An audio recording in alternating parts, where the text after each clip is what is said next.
Bismillahirrahmanirrahim. Welcome to the new topic passing pointer is arguments to functions.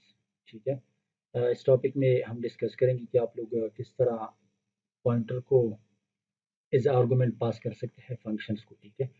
The pointer variable can also be passed the pointer variable can also be pass to function as arguments, यानी आप लोग pointer variable को as arguments आप pass कर सकते हैं functions को। ठीक है। When pointer variable is pass to a function, जब आप लोग पॉइंटर वेरिएबल को एज आर्गुमेंट फंक्शन को पास करते हैं तो क्या होगा, address of the variable is pass to function. तो होगा ये कि आपका जो वेरिएबल होगा उसका एड्रेस, उसका मेमोरी लोकेशन पास होगा फंक्शन को। ठीक है। This variable is pass to function not by its value but by its reference. तो वेरिएबल बाय रेफरेंस पास होगा। ठीक है। जब आपके पास ये कॉन्सेप्ट आता है passing pointer is arguments to a function, तो आप लोगों की जहन में ये बात आनी चाहिए कि वैल्यू जो पास होगी वो बाय रेफरेंस पास होगी, बाय वैल्यू नहीं बल्कि बाय रेफरेंस पास होगी। ठीक है। तो देख लेते हैं इस प्रोग्राम को और इसको डेमोन्स्ट्रेट करते हैं प्रैक्टिकली। यहाँ पे आप लोग देख लें, यहाँ पे फंक्शन प्रोटोटाइप है, फंक्शन डिक्लेरेशन है, फंक्शन का नाम आपके पास टेम्प है और उसका रिटर्न टाइप आपके पास वर्ड है। इसके अंदर दो आर्गुमेंट्स है, एक का टाइप भी इंटीजर है, दूसरी का टाइप भी इंटीजर है। ठीक है। और यहाँ पे आप देख लें डायरेक्ट ये शो करता है कि आपके पास जो आर्गुमेंट्स होंगे, यहाँ पे जो पैरामीटर्स होंगे वो पॉइंटर वेरिएबल्स होंगे। ठीक है। फिर इसके बाद इस फंक्शन को नीचे मेन फंक्शन के बाद हमने डिफाइन किया है। ठीक है।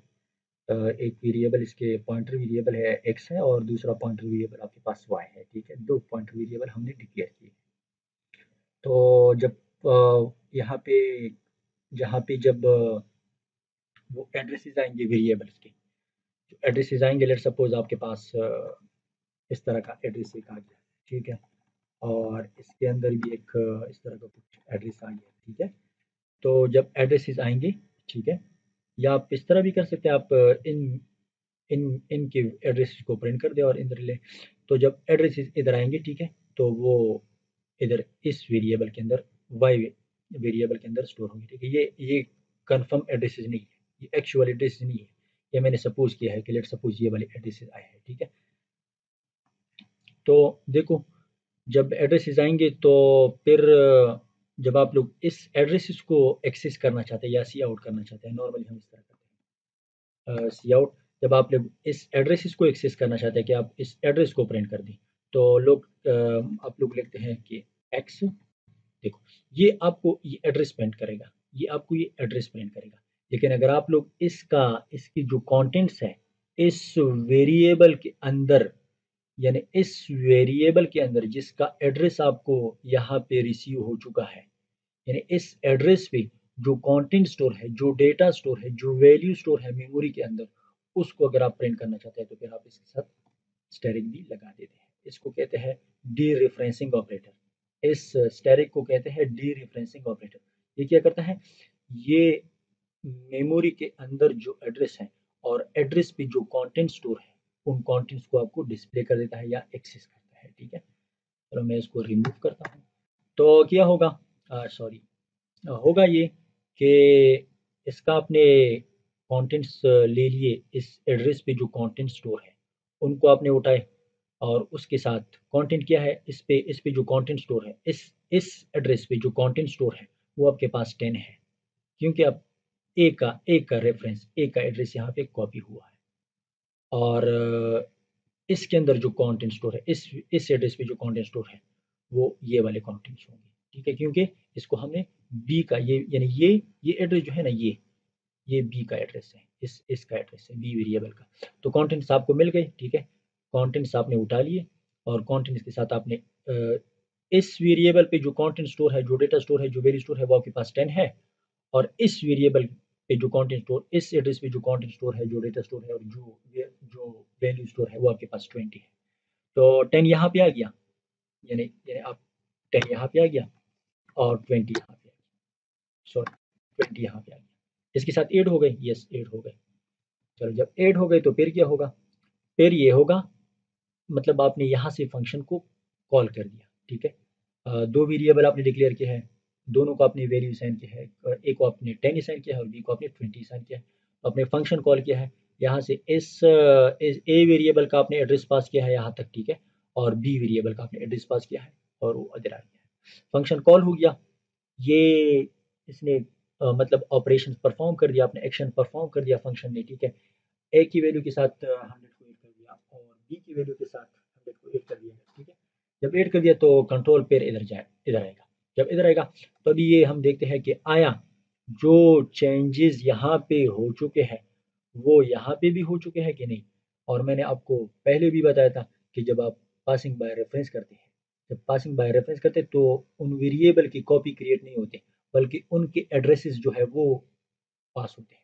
जब आप एड्रेस के बेस पे या पॉइंटर के बेस पे आप चेंजेस करते हैं तो वो चेंजेस इधर एक्चुअल वैल्यू के अंदर भी अकर होंगे और जो बाकी उसके लिए जो एक्चुअल वेरिएबल्स हैं उनके अंदर भी अकर होंगे, और आपने जो इनके लिए पॉइंटर वेरिएबल लिए हैं उनके अंदर भी अकर होंगे।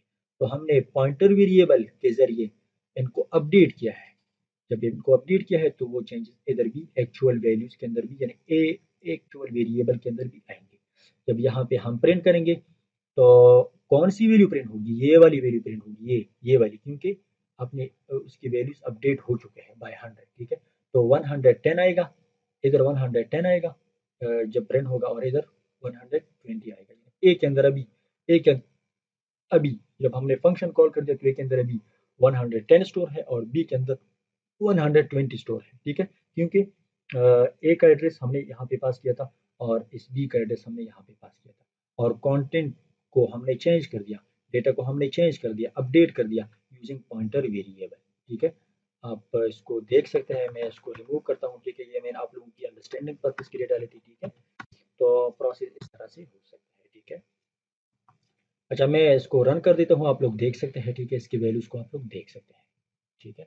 ये देखिए, पहले पहले एक्स के अंदर क्या स्टोर था, ए के अंदर आपके पास 10 स्टोर था और बी के अंदर आपके पास 20 स्टोर था। लेकिन जब आपने अपडेट कर दिया, जब आपने अब मतलब जब आपने फंक्शन कॉल कर दिया और फंक्शन को ये वैल्यू मतलब फंक्शन को आर्गुमेंट्स आपने इज अ पॉइंटर या एड्रेसेस पास कर दिए, तो क्या हो गया, उनके वैल्यूज अपडेट हो गए और आपके पास ए के अंदर अभी 110 स्टोर है और बी के अंदर 120 स्टोर है, और ये आपके पास एग्जीक्यूट हो गया, ठीक है। अभी इसके बाद थोड़ा सा हम इस प्रोग्राम को यहाँ पे एक्सप्लेन करते हैं, ठीक है। मजीद एक्सप्लेनेशन करते हैं और मजीद समझने की कोशिश करते हैं, ठीक है। ये देखिए, इन देबाओ प्रोग्राम, ये जो ऊपर आपके पास प्रोग्राम था उसके अंदर एक टाइम फंक्शन है और उसके दो पैरामीटर्स है। और पैरामीटर कौन से पैरामीटर्स है, किस टाइप के पैरामीटर है, पॉइंटर पैरामीटर है, ठीक है, पॉइंटर वेरिएबल है and are of time int type, और उसकी जो टाइप है वो आपके पास इंटीजर है, उसकी जो टाइप है वो आपके पास इंटीजर टाइप की वेरिएबल है, ठीक है। When the function temp is called, जब आप ये कहते हैं कि आप ये वाला फंक्शन जब कॉल करते हैं, ये वाला फंक्शन जब कॉल करते हैं, ये कह रहा है कि आप ये वाला फंक्शन जब कॉल करते हैं तो क्या होगा, होगा ये कि द एड्रेस ऑफ वेरिएबल ए, यानी ए वेरिएबल का एड्रेस कॉपी हो जाएगा और बी वेरिएबल का एड्रेस कॉपी हो जाएगा फंक्शन को, इस फंक्शन को पास हो जाएगा, ठीक है, ये कह रहा है। फिर in the function a value 100 is added to both variables, यानी इन दोनों वेरिएबल के साथ ये 100 जो है वो ऐड किया जाएगा, ए के साथ, ए के वैल्यू के साथ और बी के वैल्यू के साथ ऐड किया जाएगा। जब ऐड किया जाएगा तो क्या होगा, थ्रू दियर पॉइंटर्स ऐड किया जाएगा, लेकिन पॉइंटर के थ्रू, देखो आप देख सकते हैं यहाँ पे, आप यहाँ पे देख सकते हैं पॉइंटर के थ्रू हमने वैल्यू ऐड किया है। किस चीज़ के थ्रू, पॉइंटर के थ्रू हमने वैल्यूज को ऐड किया। This is thus the previous values of variables a and b are increased by 100। आप ये भी कह सकते हैं कि प्रीवियस जो वैल्यूज थे ए और बी की, जो प्रीवियस वैल्यूज थे वो आपके पास अब इंक्रीज हो गए by 100। When the control returns to the program, जब कंट्रोल आपके पास इस प्रोग्राम को वापस आएगा, यानी यहाँ पे आएगा, ये कहता है कि जब कंट्रोल इधर आ गया और इसने एक्शन परफॉर्म कर दिया तो कंट्रोल इधर फिर वापस आ जाएगा, इधर आ गया कंट्रोल, ठीक है, कंट्रोल इधर आ गया तो क्या होगा, when the control returns to the program, the value of the variable a is 100 and the value of the variable b is 120। तो ये कह रहा है कि आप अगर इधर प्रिंट करते हैं तो a के अंदर 110 स्टोर होगा और b के अंदर 120 स्टोर होगा, 120, यानी इस तरह ये अपडेट हो जाता है, ठीक है। उम्मीद है आप लोगों को समझ आई होगी। अच्छा, इसके बाद एक और एग्जांपल है, ठीक है, पासिंग पॉइंटर टू फंक्शन। होता यह है कि हम हमने उस एग्जाम्पल में हमने इस तरह किया था। जो प्रीवियस एग्जाम्पल था, ठीक है, जो अभी हमने कर लिया, उसमें हमने इस तरह किया था। हमने इसको कॉपी किया था, यानी यहाँ पे हमने ये लिखा था, यहाँ पे हमने सिर्फ ये लिखा था, ठीक है, यहाँ पे हमने ये लिखा था, ठीक है। लेकिन इस प्रोग्राम में हमने क्या किया है, इस प्रोग्राम में हमने ये किया है कि पहला पहले जो पहले इस एड्रेस को एक वेरिएबल के अंदर स्टोर किया है, और उस वेरिएबल का नाम है पी, और इस वेरिएबल को कहा जाता है पॉइंटर वेरिएबल या पॉइंटर, ठीक है, या reference variable. Passing pointers to the function, यानी हम फंक्शन को पास करते हैं, पॉइंटर को पास करते हैं, ये देखिए, यानी पॉइंटर वेरिएबल को पास करते हैं। तो ये पॉइंटर वेरिएबल जब हम पास करते हैं इस फंक्शन को, ठीक है। आइए देखते हैं प्रैक्टिकली, ये आप देख लें, ये आप देख लें। आपके पास एक वेरिएबल है, और वेरिएबल का नाम आपके पास x है, उसको आपने 5 असाइन किया है। एक और वेरिएबल आपने डिक्लेयर किया है, इस वेरिएबल का नाम है p, और इसको पॉइंटर वेरिएबल या पॉइंटर कहते हैं सिंपली, ठीक है। और आपने क्या है, आपने इस वेरिएबल का x वेरिएबल का एड्रेस जो है वो इसको असाइन किया है, इस पॉइंटर वेरिएबल को के अंदर स्टोर किया है। तो हम क्या करते हैं, उस एग्जांपल में हमने इस तरह किया था, डायरेक्टली इस तरह पास किया, ठीक है, यानी एड्रेस पास किया था, ये भी ठीक है। और अगर आप लोग इस तरह नहीं करना चाहते, ये करते हैं, तो ये भी ठीक है, ठीक है। ये आपने पास कर दिया, तो ये पॉइंटर इधर आएगा, इसके अंदर स्टोर हो जाएगा, ठीक है। यानी यहाँ पे जो एड्रेस स्टोर है वो इधर आएगा, और इसके अंदर इस तरह की कुछ एड्रेस होगा, वो इसके अंदर स्टोर हो गया। तो फिर मैंने आपको फिर बताया था कि आप अगर इसकी वैल्यू को एक्सेस करना चाहते हैं, यहाँ पे सी आउट करना चाहते हैं, या इस पे कुछ ऑपरेशंस परफॉर्म करना चाहते हैं, तो आपने डी रेफरेंसिंग ऑपरेटर को यूज करना होता है, और आपके पास फिर एक डायरेक्ट जो है वो डी रेफरेंसिंग ऑपरेटर कर दिया, ठीक है। तो ये देखो, ये जो ऑपरेशन होगा, ये जो एक्सप्रेशन होगा, ये सॉल्व होगा, और इसका जो रिजल्ट होगा वो फिर इस वेरिएबल के अंदर स्टोर हो जाएगा। जब स्टोर हो जाएगा, ठीक है, तो अभी हम ये देखते हैं कि आया आया हमने यहाँ पे हमारे पास एक्स की वैल्यू 5 थी, लेकिन इधर हमने पासिंग बाय पॉइंटर कर दिया, पासिंग बाय रेफरेंस कर दिया, तो आया जो एक्चुअल वैल्यू थी, एक्स के अंदर जो एक्चुअल वैल्यू थी, आया उसके अंदर चेंजेस आई है या नहीं, ठीक है, या उसके अंदर चेंजेस हो चुके हैं कि नहीं। अगर आप लोग इसको प्रिंट करना चाहते हैं, ठीक है, तो आप आउटपुट को ये आप देख ले, ये आपके पास पहले एक्स के अंदर आपके पास क्या स्टोर था, पहले एक्स के अंदर आपके पास स्टोर था क्या, 5 स्टोर था। तो ये और इस पे ये ऑपरेशन हो गया, ठीक है, मैथमेटिकल ऑपरेशन हो गया। तो अभी आप अगर इसकी वैल्यू को देखना चाहते हैं, ठीक है, या पॉइंटर वेरिएबल के अंदर जो वैल्यू स्टोर है उसको देखना चाहते हैं, या कॉन्टेंट्स को देखना चाहते हैं, तो वो आपके पास ये इंक्रीज हो गए, ठीक है।